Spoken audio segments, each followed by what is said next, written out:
G20 summit के पहले दिन India middle east Europe connectivity corridor launch हुआ। इससे सबसे बड़ा फायदा ये होगा कि इंफ्रा डील से शिपिंग समय और लागत कम होगी, जिससे व्यापार सस्ता और तेज होगा। ये चीन के लिए एक बड़ा झटका माना जा रहा है। So hello guys, welcome to my new video. Bharat की अध्यक्षता में राजधानी में हो रहा G20 शिखर सम्मेलन अब तक का सबसे सफल समिट माना जा रहा है। G20 नेताओं ने इस सम्मेलन के पहले दिन जहां गंभीर चुनौतियों पर चर्चा करने के बाद कई फैसले किए गए। इसमें middle east Europe connectivity corridor launch और अफ्रीकी यूनियन की एंट्री पर मुहर लगी, तो वहीं दूसरे दिन भी ग्रुप में शामिल सभी देशों ने नई दिल्ली घोषणा पत्र को अपनाया।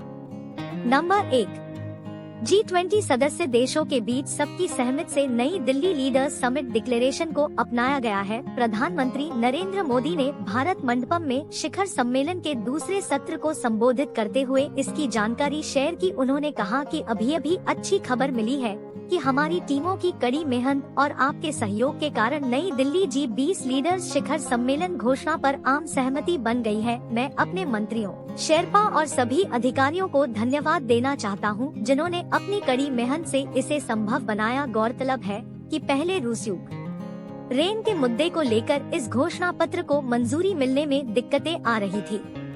नंबर 2, इससे सबसे बड़ा फायदा ये होगा कि इंफ्रा डील से शिपिंग समय और लागत कम होगी, जिससे व्यापार सस्ता और तेज होगा। इसे चीन की बेल्ट एंड रोड परियोजना के विकल्प के रूप में पेश किया जा रहा है।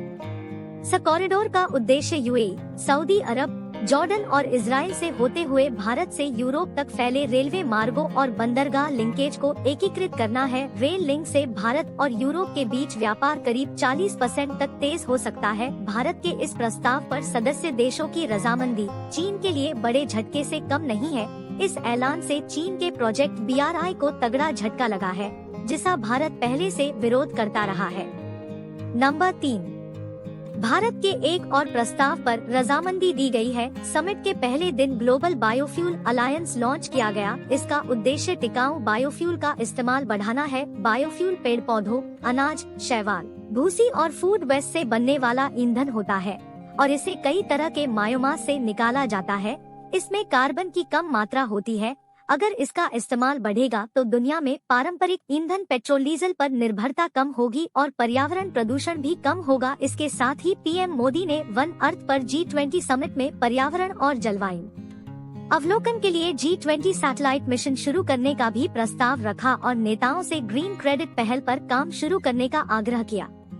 नंबर 4, G20 समिट के पहले दिन में भारत ने अफ्रीकन यूनियन को G20 का स्थायी मेंबर बनाने का प्रस्ताव रखा था। बतौर अध्यक्ष सभी देशों की सहमति से पीएम मोदी ने इसे पारित किया। एक्सपर्ट्स की माने तो अफ्रीका में चीन का प्रभाव बढ़ा है। ऐसे में भारत का कदम अफ्रीकी महाद्वीप पर चीन के बढ़ते प्रभाव का मुकाबला करने के लिए काफी अहम है। अफ्रीका को देखें तो सबसे तेजी से विकास करने वाले 12 देशों में से 6 अफ्रीका से हैं।